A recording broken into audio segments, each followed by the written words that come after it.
बिस्मिल्लाहिर्रहमानिर्रहीम। अस्सलाम वालेकुम। परवरदिगार आपको शाद आबाद रखें, जहाँ रहें खुश रहें। मोहम्मद वाले मोहम्मद के सदक़े में रब्बुल आलमीन आपके रोज़ी रिज़्क़ में बरकत और इजाफ़ा अता करें। आज मैं जो रेसिपी आपसे शेयर करने लगी हूँ वो है मसाला कोफ्ता। मसाला कोफ्ता बनाने के लिए मैंने यहाँ पे ये कोफ्ते लिए हैं जो कि मैंने फ्राई करके फ्रीज़ करके रखे हुए थे। वो आज मैं इस्तेमाल करने लगी हूँ, उनका मसाला कोफ्ता बनाने लगी हूँ। साथ में मसाला जात के लिए जो मैंने मसाला जात लिए हैं वो है टमाटर। ये 3 अदर टमाटर हैं जो कि मैंने काट कर ग्राइंड करने के लिए रखे हैं। अदरक, लहसुन और प्याज को फ्राई करने के लिए रखा हुआ है। इनको हल्का सा मैं फ्राई करूँगी और फिर इनको मैं टमाटरों में शामिल करके ग्राइंड कर लूँगी और ये एक प्यूरी सी हम तैयार कर लेंगे और ये इसको फिर हम भूनेंगे। ये देखें जी, मैंने प्यूरी बना ली है तमाम मसाले की। अब इसमें मैं सिर्फ कोफ्ता मसाला शामिल करूँगी, इसमें और कुछ भी शामिल नहीं करूँगी, सिर्फ नमक और कोफ्ता मसाला है। अभी मैं पहले इसको भूनूंगी, जब तक ये भुन नहीं जाता मसाला उस वक्त तक मैं इसमें कोई मसाला स्पाइसेस नहीं डालूँगी।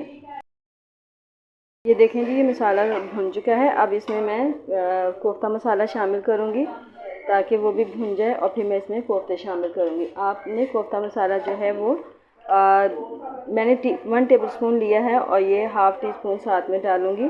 आप अपने टेस्ट के मुताबिक शामिल कर सकते हैं जितना आपने डालना है। आपने ज़्यादा स्पाइसी खाना है या फिर कम खाना है।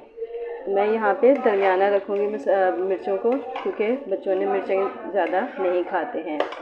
तो ये देखें, मसाला तैयार हो गया है, ऑयल अलग हो गया। अब इसमें मैं ये कोफ्ते शामिल करूँगी। आधे कोफ्ते मैंने डाल दिए हैं, बाकी के अब ये शामिल कर रही हूँ। और हम इसमें ज़्यादा चम्मच नहीं चलाएंगे, आराम से हमने इसको चलाना है ताकि कोफ्ते हमारे टूटे ना। वैसे हम इनकी बाइंडिंग जो है ना बहुत अच्छे तरीके से हुई हुई है। अब इनको हल्की आंच में हमने पकाना है ताकि ये मसाले का फ्लेवर जो है इसमें शामिल हो जाए। ये देखें जी, ये मसाला तैयार हो गया है। अब हम इसमें ग्रेवी बनाने के लिए थोड़ा सा पानी शामिल करेंगे ताकि हमारी ग्रेवी जो बन जाए। ना ज़्यादा पतली रखनी है ना ज़्यादा गाढ़ी, बस दरमियानी। बस ये 1 गिलास पानी का जो मैंने इसमें शामिल किया है, यही बस इसमें ग्रेवी तैयार हो गई। बस इतनी ही हमने ग्रेवी रखनी है। अब इसको बॉयल आने तक हम पकने देंगे, फिर ये हमारा सालन तैयार हो गया है।